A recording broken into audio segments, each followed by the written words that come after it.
Hello and welcome to Lesson 8 of the Creative Online School's Mastering Adobe Lightroom course. In the last tutorial, I taught you how to use Lightroom's Spot Healer tool. In this lesson, I will teach you about the graduated filter. This tutorial is brought to you by Creative Online School. You've completed all of your exposure, color, and profile corrections, but there are still some noticeable inconsistencies in your image. For example, the foreground of this photo is quite shadowy compared to the background. The horizon is very bright, and I couldn't accurately adjust the white balance in my basic settings. When I did, the buildings in the foreground turned very blue. If I didn't own Lightroom, I would have to prevent this issue by shooting with a physical filter over my lens. But, thanks to Lightroom's graduated filter, I don't have to spend money on a lens filter, and I don't have to think about changing the filter each time I take a new photo of a different setting or subject. The graduated filter is a tool that helps you adjust the exposure settings of one side of your photo, and you can do it gradually so that it looks natural.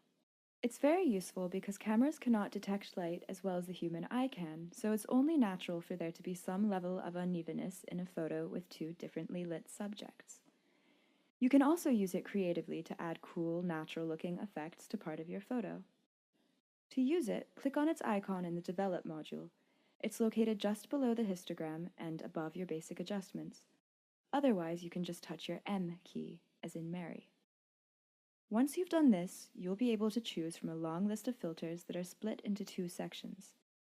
The filters in the top section are more specific and relate to the sliders below the list. The second part of the list is made up of presets. Some of them, such as Iris Enhance, are default Lightroom filter presets, and others are presets that I saved after making custom graduated filters. When you select a filter from the list, Lightroom will move its correlating slider to a certain point. For example, if you select Shadows, Lightroom will assume you want to lighten your shadows. If something similar happens to you, just move the slider to where you need it to be. And you can always move your sliders around after you've dragged the graduated filter into place as long as you select its pin first. Once you've selected your filter, bring your mouse over to your image, click, and drag the filter over the area to which you want to apply your new settings. You can create more filters by repeating this process.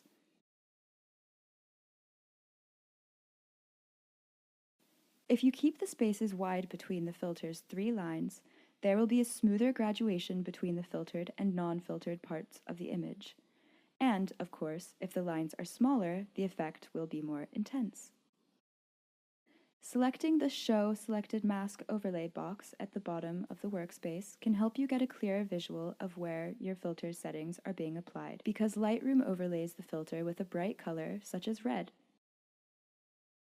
You can delete your filters by selecting their pins and then touching your Delete button. Also, the pins can sometimes get in the way. You can toggle the pin settings on the bottom left-hand corner of your workspace next to the Mask Overlay box. Congratulations! You should now feel comfortable using the graduated filter tool in Lightroom. If you have any questions, please leave a comment and we will get back to you as soon as possible. In the next tutorial, I will teach you how to use the radial filter. This course is brought to you by Creative Online School.